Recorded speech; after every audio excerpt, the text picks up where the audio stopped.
right, guys, we're back. Episode 3, shorthanded once again. Hey, I'm here this time, man, so it's all that matters. But hey, we're here. So hopefully we'll have the 4 of us back again soon. Gonna try to bring you 2 next week as well, but we'll see. Scheduling is scheduling. But I'm gonna let you take the floor on the Dak Prescott thing we're gonna talk about for a little bit. Okay. What you got on him? Oh, I mean, he signed the franchise tender, and a lot of people said that he wasn't going to be signing it. So easy. Wasn't able to talk about this with LD on the podcast, unfortunately, because of circumstances. But I finally was able to just silence all the Cowboy hater fans. More specifically, Eagles, Redskins fans. They're the ones that's been saying, "Oh my gosh, Dak's not going to take the deal. He's not a team player." Every other day, you have some bum article from some bum reporter about Dak's not going to sign the deal. Andy Dalton's the next thing in Texas. Come on, dude. Dak Prescott's our quarterback. I said it from the very beginning. He got signed a franchise tag. People are like, "Oh, well, it's just for 1 year." Okay, no, it's a lot more than just 1 year. The dude's playing for America's team with probably one of the best receiving core he's ever had. And they're healthy, just about every single one of them. He's going to be there for a long time, whether or not people like it or not. That's just the way it's going to be. That's the way it's been. That's why he signed. So, I mean, there's not really anything else to say. I just want to see him play. I'm just excited to see him play. That's it. I want the season to start. I'm glad the Hall of Fame game got canceled. That gives the guys a little bit of time to, relax. Nobody likes that game. Okay, it was going to be kind of cool because it was Cowboys and Steelers. Okay, that's kind of iconic. Players don't like it. Okay, they really don't. So that gives my boys a little bit of time to prepare. Mike McCarthy can kind of mull with his boys for a little bit, kind of prepare these guys. I'm excited, though. I'm looking forward to it. I'm glad Dak finally signed, though. I think it's been a lot closer this whole entire time than a lot of people think, which is why I'm glad he signed. But that ship has sailed. Like I said, I'm just ready for us to play. So. Yeah, I mean, it's simple as that. I mean, I'll be honest, it got to some point where even I didn't think he was going to sign it. But, like you said, he signed it. He's under contract for this upcoming year, $31.4 million tag. Dallas still, good money for a yeah, especially with the market. Yeah, oh yeah. Dallas still has until the 15th of July, I believe, to work out a long-term deal. But honestly, don't see them coming to terms in a long deal because they are so far apart on the 4-year, 5-year difference. Well, and the great, beautiful thing is they can have that huge gap time because now, instead of finalizing that huge long-term deal, and now leave a little bit of cap room for, possibly, a great player could be in free agency within the future. Maybe Jamal Adams, maybe? Yeah. I don't know. Could be throwing something out there. Could be spitballing. But. Yeah, we talked about the Jamal Adams the first episode that we put up, but I just, as of right now, the cap's there. As of right now, it's going to take an offer from Dallas to New York. And I know the Jets have the leverage, and I know that they have him basically locked up if he wants to stay there if he wants to. But I mean, like Jerry Jones said it before. He doesn't have trouble. His hands don't get tired signing checks. No. So, I mean, you could see something big here in the near future. Like I said, I just want to see us play. That's all I want. That's I want fair. Football back. I want sports to be back. I'm just excited to go. My team's here. Everybody's been saying that, oh, your quarterback, how are you excited about a season when your main leader of the team isn't even signed yet? I said, just wait. I texted y'all multiple times in our group chats. How many times did I say, patience, wait? Dude, quite often. That's all it took. That's all it takes. But hey, I mean, we did it though. Hey, and there you go. Like I said, you got your quarterback, you got your elite line, you got Zeke, you got your potentially elite receiving core. My only concern with Dallas's receiving core is I think Michael Gallup's numbers are going to go down just because of the fact that CeeDee Lamb's going to be there. And I don't think CeeDee's will be as high because Michael Gallup is there. Amari Cooper is still wide receiver 1 in Dallas. Let's not get crap confused. You're not paying a receiver $100 million to not be wide receiver 1. I think it's got potential to be the best in the league, obviously.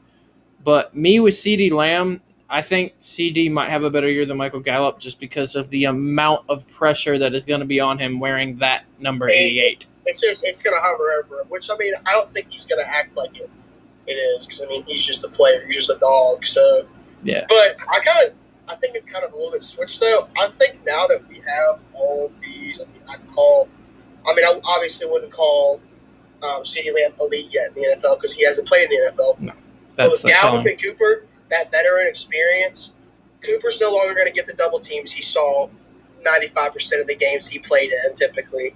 He's not going to see possibly games number one corners covering him at parts of the year, which is good because a guy like him, he gets hurt a decent amount. He's not quite injury prone, but I mean, the dude has a decent amount of injuries. He's old, not old, but he's getting older. So as the year progresses within the NFL season, you're going to get bumped up and you're going to get bruises. You know, it's just going to be the way it is. You're going to get banged up.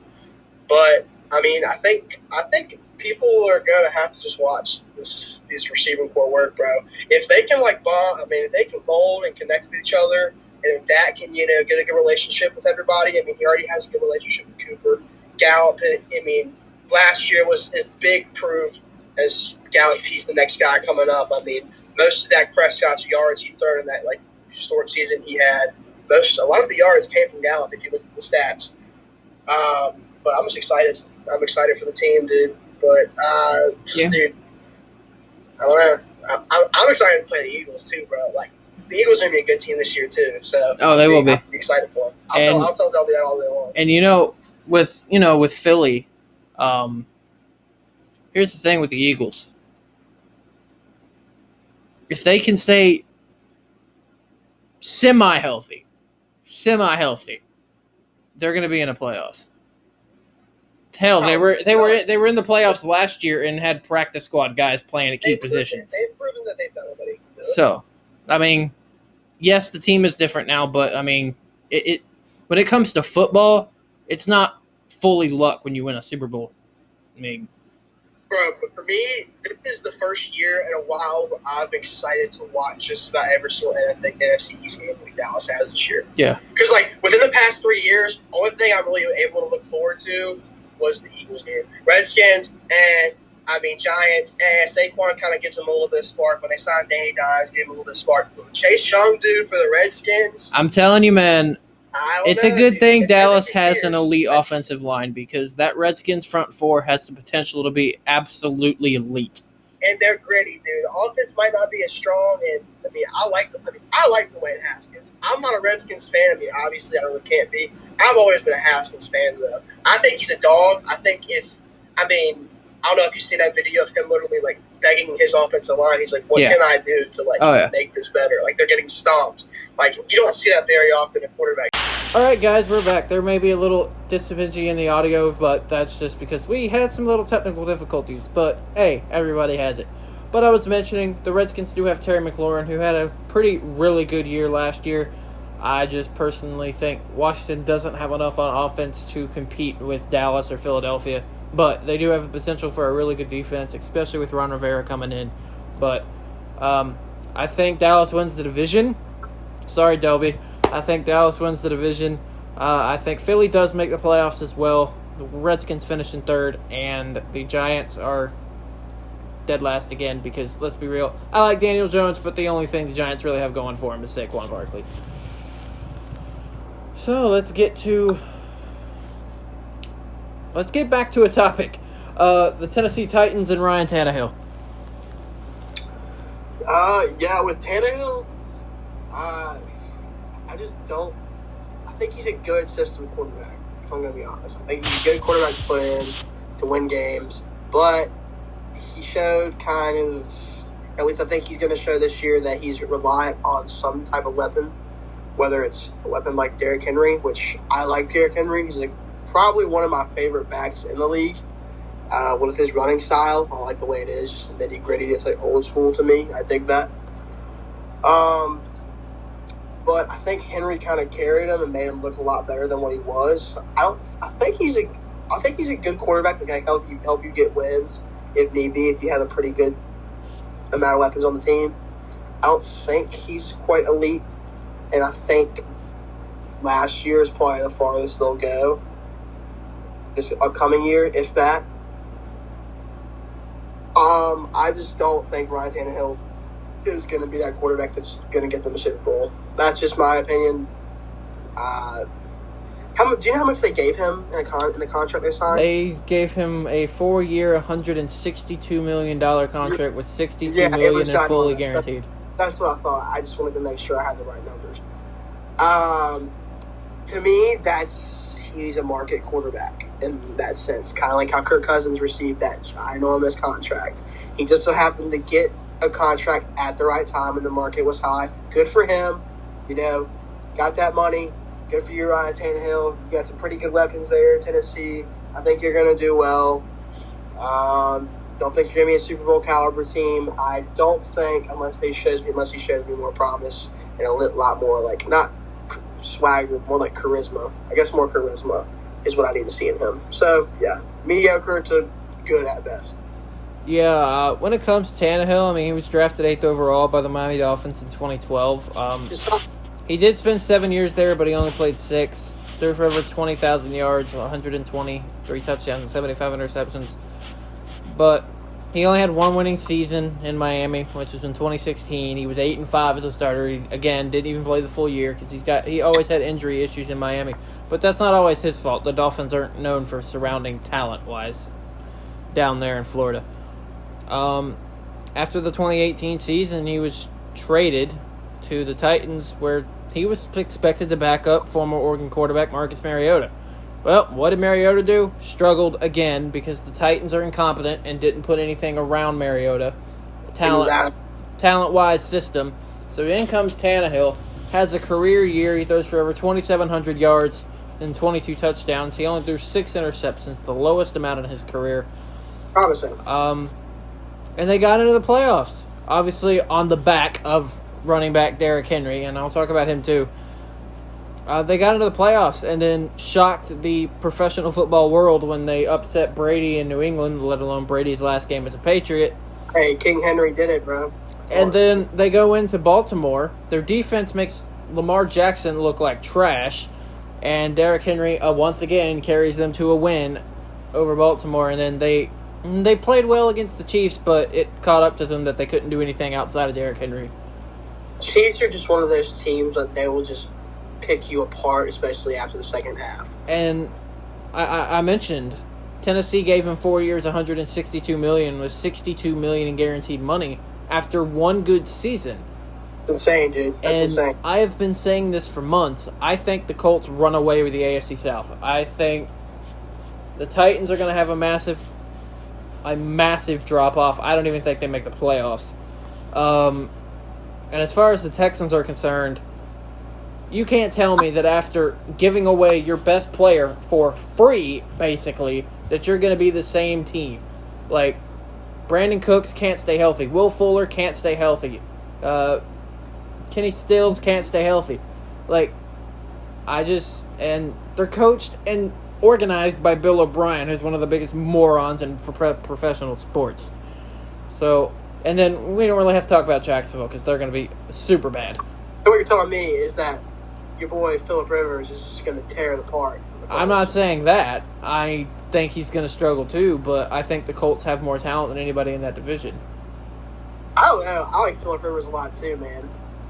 So I think that offensive line, that's going to be something else. So, and we'll see, and we'll talk about the Colts here in a little bit. But that was kind of with Tennessee, and it's just like I see them having a massive drop-off. They had a really good year. Well, they went 9-7, but then, you beat New England, you beat Baltimore, and you're up over 10 points against Kansas City in the AFC Championship game. But it eventually caught up to them that Ryan Tannehill couldn't do anything with football. Exactly. And it showed. That's what I'm saying. It showed. I mean, that's just kind of how it is. I'm not going to talk about the Colts yet. I'm going to change up our little order here. You know who we're going to talk about? We're going to talk about Texas football. Hook 'em, baby. Hook 'em. Let's go. And just so everybody knows, neither of us are Texas football fans. Nah, I love Texas, though. Buddha's a Virginia Tech fan. I am too, but I'm also a diehard Oregon fan. Texas, under Mac Brown, was national powerhouse. Mac was there for 16 years. They won 2 Big 12 championships, one in 2005 and one in 2009. They won the national championship in 2005 in my opinion, the greatest college football game that has ever been played. Vince Young taking the chip, putting his team on this back. Vince Young, USC. That game is the greatest college football game of all time. Dude, with stars, look at the rosters for both teams. Yeah. You got the Heisman winner for the other team, right? Didn't Reggie win that year? Yeah, I think so. You had Reggie, you had Matt Leinart, you had Vince Young, you have Lindale White. I mean, it was one of the greatest games ever. And then they were also in the 2009 BCS National Championship game against Alabama, and that game started the downfall of this entire program. Yeah, Colt McCoy kind of, when he got hurt, that kind of messed up. But the numbers under Mac Brown, he had 23 All-Americans. He had 37 first-team Big 12 selections. And he also had a Heisman Trophy winner who of course, was running back Ricky Williams. He was a dog. He was a dog in college. And here's the thing. From 2001 to 2009, they never won less than 10 games. It was 10 games, 11 games, 12 games, 13 games. They were 10... they owned the Big 12. And then came the 2010 National Championship. They were undefeated. They were favored by a lot of odds in Vegas against Nick Saban's Alabama team. That was when the Bama, stream card started. Yeah, it was kind of started. And anybody that says Colt McCoy isn't one of the greatest college quarterbacks to ever play does not know what they're talking about. Dude, his numbers were insane. His numbers were insane. He only lost 8 games in his career. You can say what you want about what he did in the NFL, but in college, Colt McCoy, to me, is up there with Vince Young in terms of Texas football quarterbacks. In the national championship, he got knocked out early with the concussion. Yeah, right? he got hurt early on their first drive, and they had to bring in a true freshman against an undefeated Alabama team, and they lost 37-21. I don't care what happens. Your star quarterback goes out, that's a big drop-off. And ever since that game, Texas has not been the same.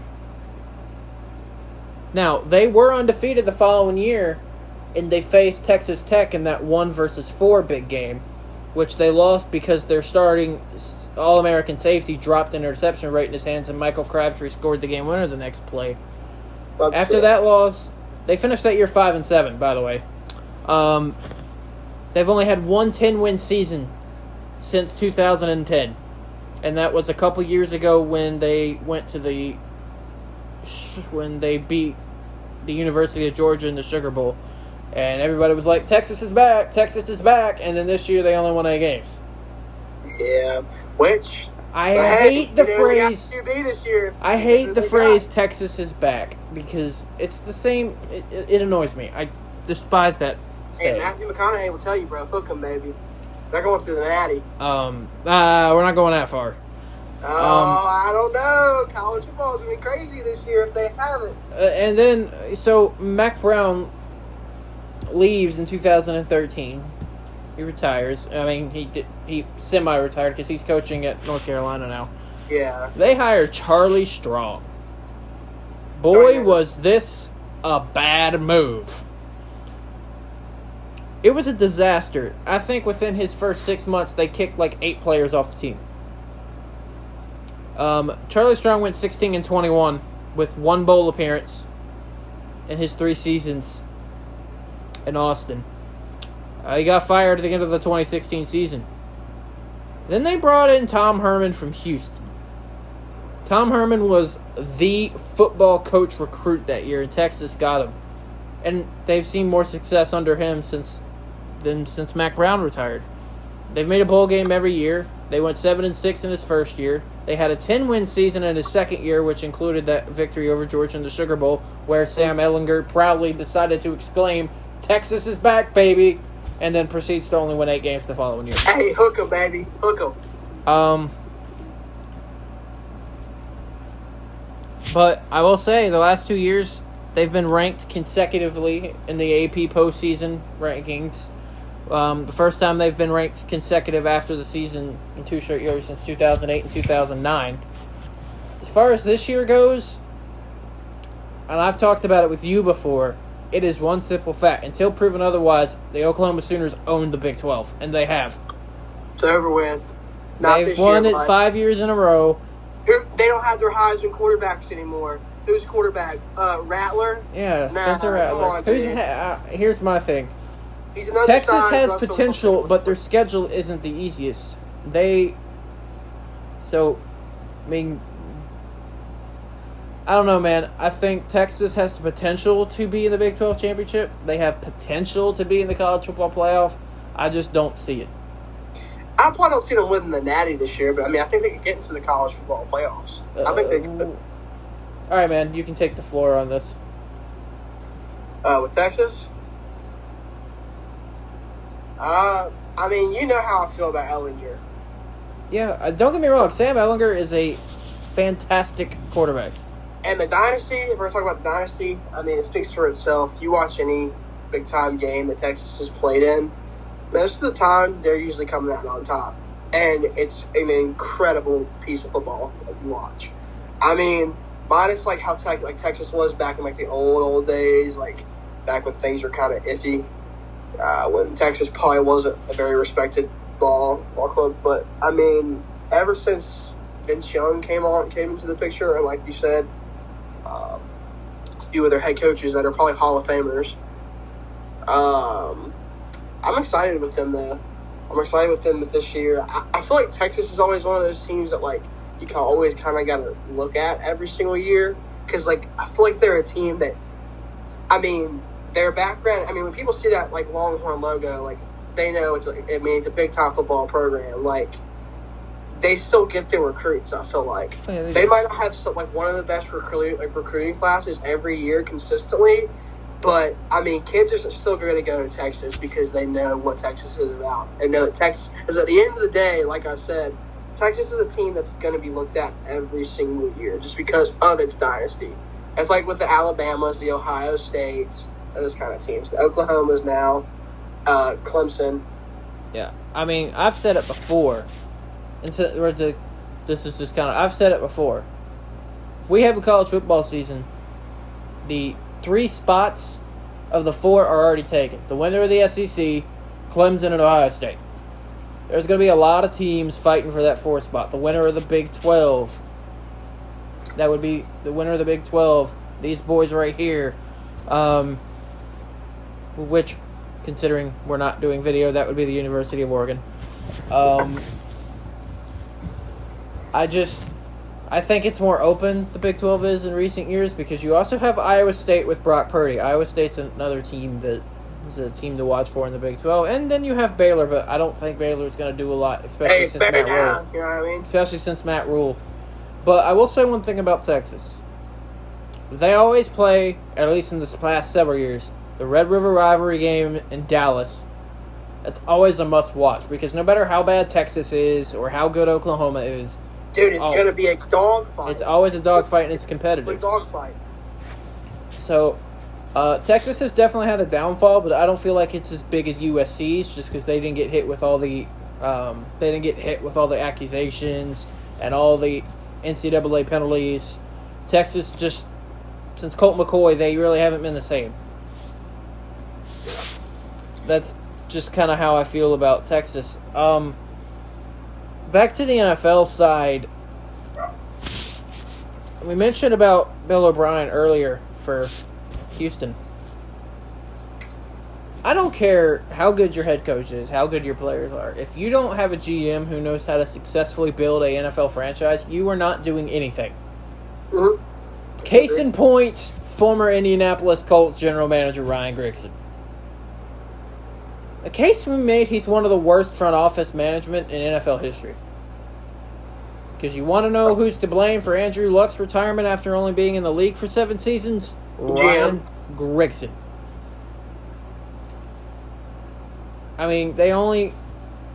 Andrew Luck was considered the next John Elway coming out of college. That's how good he was supposed to be.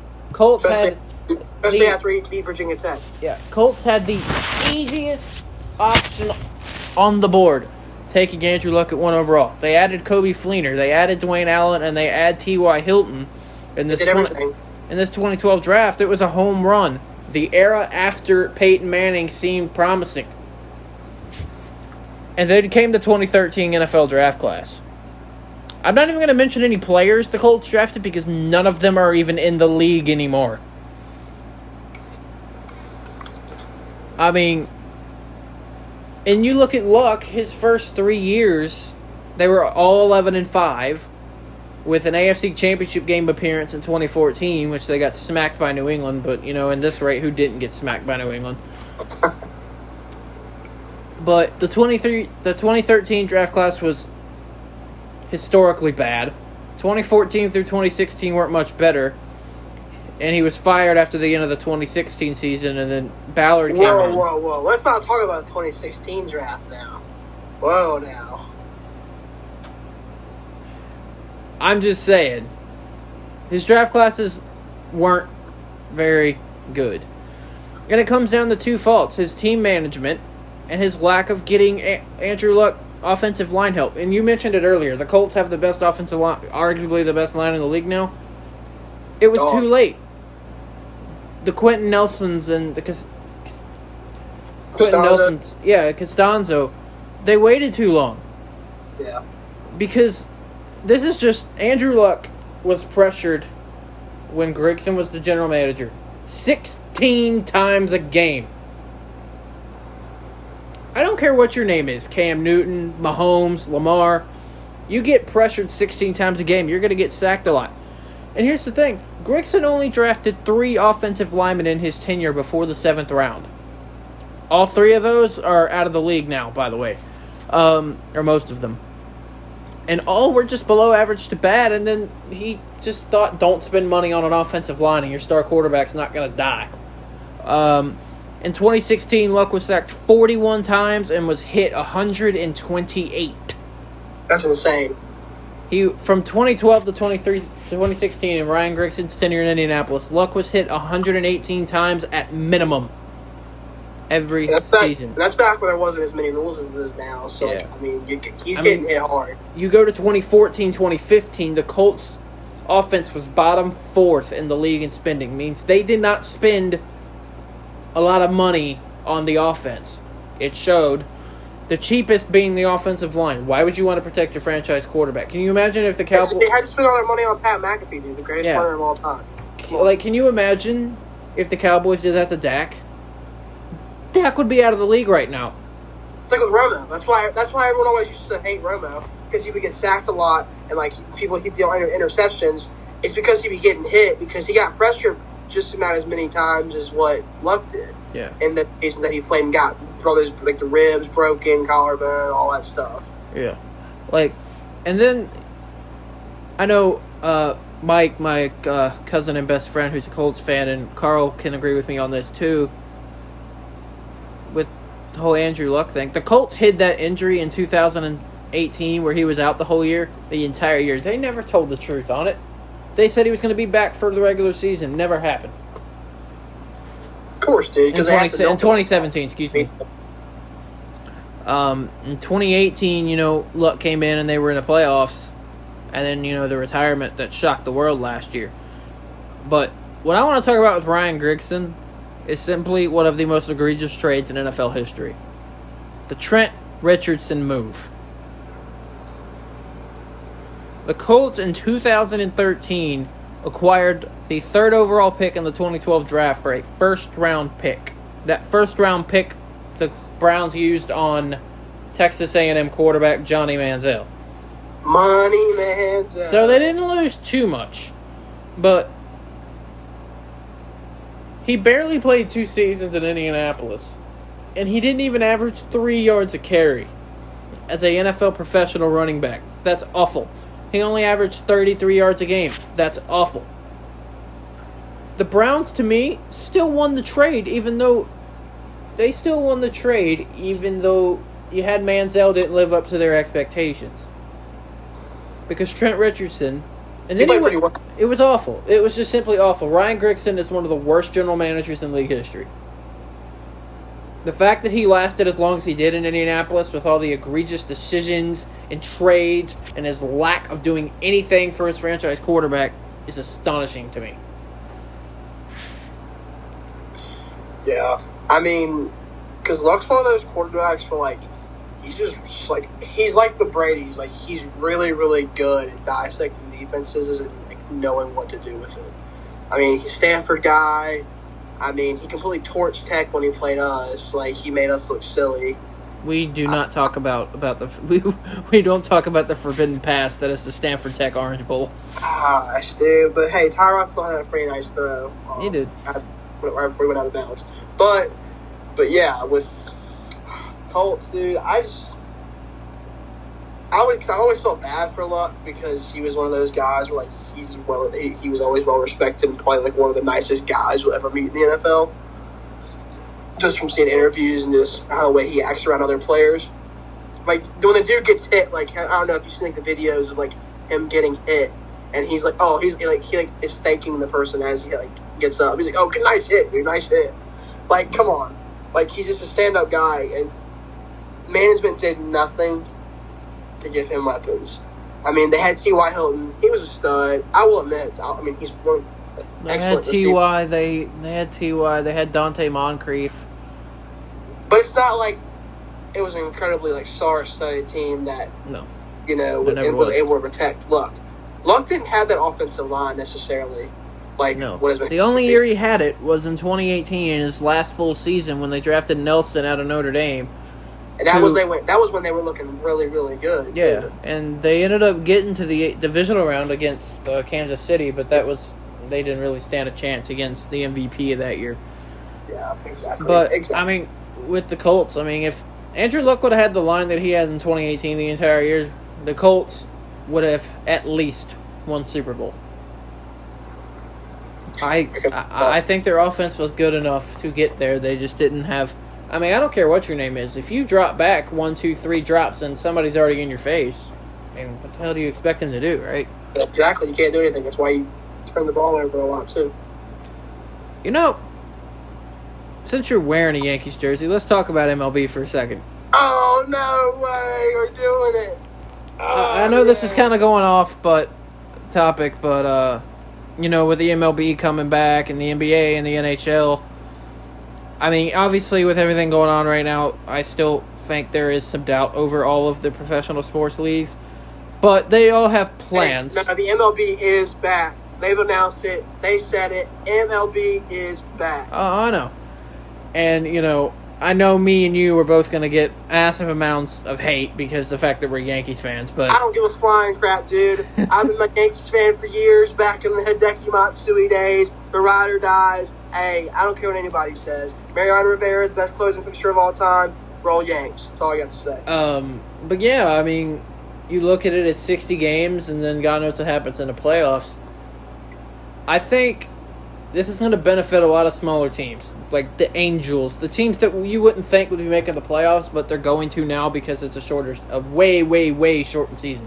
Well, and now, like, instead of, like, the Mike Trouts of the league, the big star-studded players, instead of them just having them, like, those, like, average, not, like, outings where, like, they aren't really playing very well, it's a very condensed schedule. Therefore, you're trying to play and go all out every single game. Never really been a big fan of Bryce Harper. Bryce Harper was the type to where he would loaf during parts of games, especially during the middle chunks of the year, or during the dog days. I think you're not going to see that as much anymore. You're going to see players go 125% every single game. You're going to see guys lay out a lot more. At least I would personally. I mean, it's a lot more condensed game. You might as well go all out, because if not, you're going to be guys. You're going to definitely see teams that aren't going to be very good, and you're going to see the teams that are very, very good. Because the stars are going to come out to play. Yeah. Honestly, when it comes to it, the Yankees will be in the playoffs. The Astros will be there. I will keep my relative opinions about the Houston Astros alone because there's... Come on, dude. Most of my thoughts about the Astros include some explicit words. I really think the Angels are finally going to make the playoffs this year. Their offense is ridiculous. Mike Trout's the best player in the game, and it's not even close. Yeah, I agree. And then and then on the NL side, you'll have the Braves and you'll have the Dodgers, who are the best team in the National League without competition.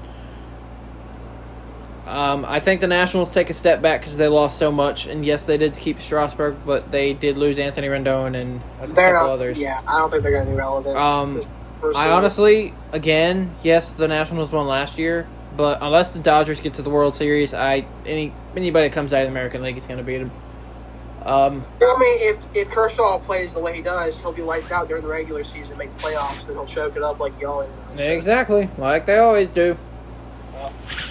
It's all good, though. Hey, I'm not worried because our problem for the Yanks has always been we were never quite good enough because of our pitching. But you know who we went and just spent a crap ton of money on? Garrett Cole, one of the best pitchers in the MLB. So it should be an interesting year. Dude, we got it set. If our boys can stay healthy, I'm not going to be one of those bandwagon fans that's like, oh, we're going to win it. We're going to win the pennant. We're going to win the World Series. Nah, dude, I'm being legit. We got the tools. That is the whole thing. It's like, I despise Yankee fans that in, like, any argument that they get into, their first reaction is this. What about, we have 27 championships. Do not use that as an argument point. That just makes all of us look bad. And they'll also use the fact that we spend, like, $900 million on players every single year. Yeah, even though the Red Sox have had the highest payroll the last 2 years, but I won't talk about that. But you know what I mean, though. The Yankees have never been afraid to spend high amounts of money on players. Yeah, so, I mean, I think the Yankees have a really good shot. I think, honestly, I know what the MLB wants. They want the Dodgers and they want the Yankees. I would love that. I'd love to see Kershaw choke again, dude. So, it'll be an interesting season. It'll be an interesting season, to say the least. I'm excited. There's another kind of football going back into it related kind of thing that I really don't understand is the fact, and we might get hate for this, but this is my opinion. We need to just stop with this whole Clemson is not as good as they are because they play in the ACC. Look, I know they have a very weak schedule. That's a known fact. But when they get into conference play, it's not their fault. Do you see Alabama plays? Alabama doesn't play anybody until week 5 that's relevant. And then they play people sometimes, but, I mean, look, when it comes to Alabama, you're always going to get a tough schedule with them because they play in the SEC. They have to play LSU every year. They got to play Auburn every year. Yeah, but they play at least, 2 or 3 tune-up games with these crappy teams that are yeah. They're actually opening with SC this year, so that should be an interesting one. Okay, well, that's good. But my whole issue with them, and Auburn for that matter, they play these FCS cupcakes the week before they play each other. That's always annoyed me. I want to see Alabama and Virginia Tech in the Chick-fil-A kickoff game again. That's what I want. When it comes to Clemson, they did schedule Notre Dame this year, so props. But when they get into conference play, you look at the Atlantic Division. Florida State's average. Louisville has potential. NC State, Boston College has potential. And then you look on the coastal side of things. I mean, you have Miami, who's got potential. Pitt got potential. The coastal is pretty much this year is between Tech and North Carolina. You got Duke, and then you got Georgia Tech, who are just playing bad. Nobody is ranked in the ACC, usually at the end of the year, just for that simple fact. And yes, I think Clemson benefits from the fact that the ACC is a weak conference, and it is. There's no denying it. It's not the Big Ten. It's not the Big 12. It's not the Pac-12. I think the Pac-12 is massively underrated as a conference. People can say what they want. Yeah. For somebody who's a fan of the Pac-12, Washington's usually good. Oregon's usually top. Stanford's usually good.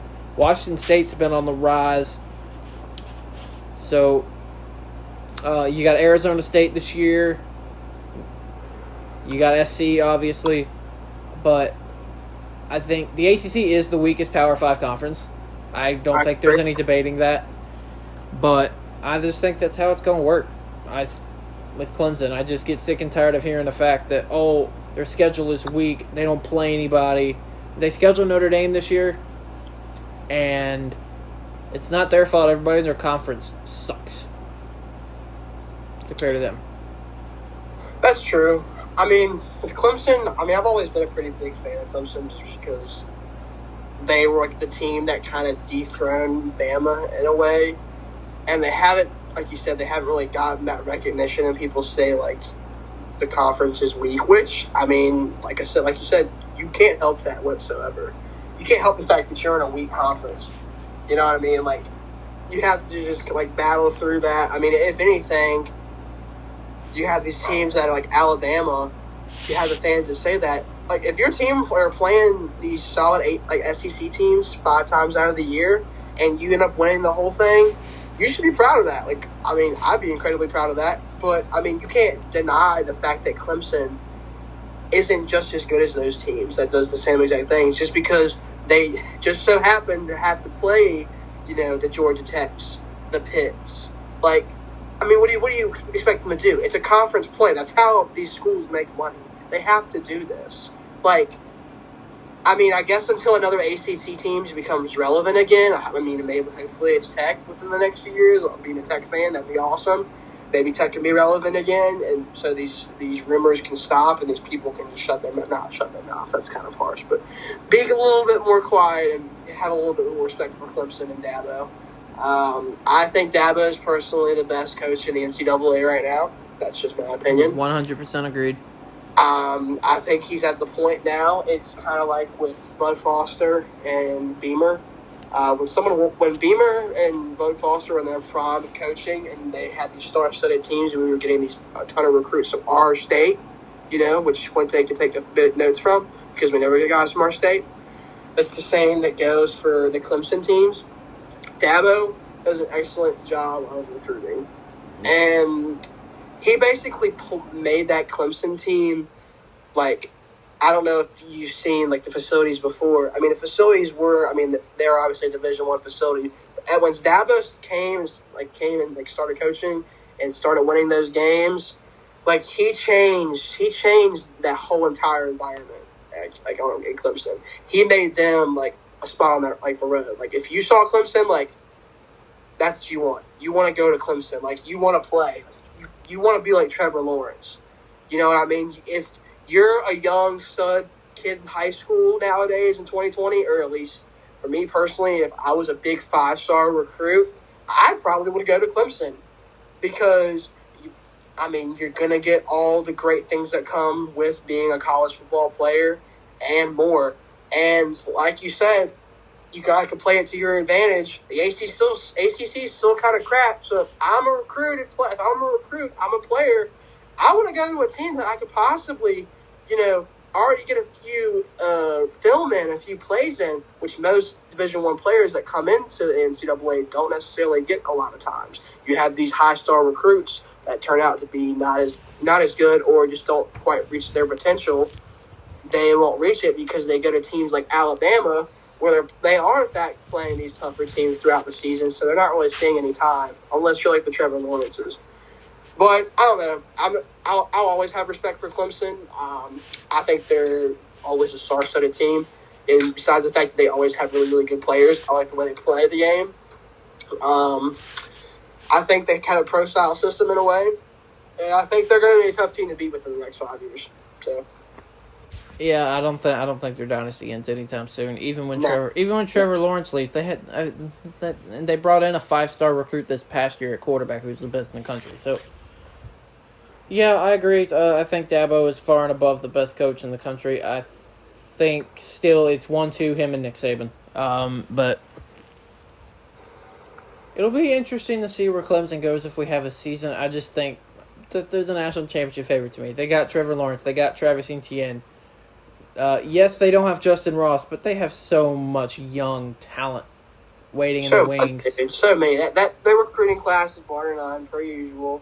So I don't think Clemson, and obviously being in the weak ACC, I just don't see anything. I'll tell you a team, college football-wise, that I think could surprise some people, and us as Tech fans are going to see them early if our season happens. Penn State? I think Penn State's got a lot of potential. Okay, all right. They were good last year. Now, obviously, the issue is they were in the same division. In the Big Ten, you have divisions. They're in the same division with Ohio State, so they have to beat Ohio State to, have a chance at the Big Ten championship game or have a chance at the playoff. And they're usually competitive with the Buckeyes. I think they have a chance. I still think Ohio State will take the conference just because they're so talented. They have Justin Fields, who's the second best quarterback in the country to me, outside of Trevor Lawrence. I mean, there are some people that say Justin Fields might go before Trevor Lawrence in the draft. I'm not one of those people. I'm not one of those people. No but, shot. Yeah, I still think Ohio State wins it, but Penn State has a lot of opportunity to maybe upset them. I don't think it happens, but it is a possibility. What are big time players for Penn State? What's their stud they got? Who do they have? Honestly, I don't really pay much attention to them, but I mean, you take a look at some of their guys in the past: Trace McSorley, Saquon Barkley, Miles Sanders. Penn State actually I do. He's arguably the best defensive player in the country this year in linebacker Micah Parsons. Okay, yeah. Okay, Parsons is legit. Supposed to be a top 5 pick if we do end up getting a draft. So there's that, and then I mean, people can say what they want about Tech and Fuente, and I've got plenty of opportunities to express my feelings on Justin Fuente. But we'll save that for another podcast when of course, we talk about him. But it's just, to me, Penn State's got an opportunity week 2. And we've talked about this privately. Tech can be as bad as they want. Lane Stadium is still Lane Stadium.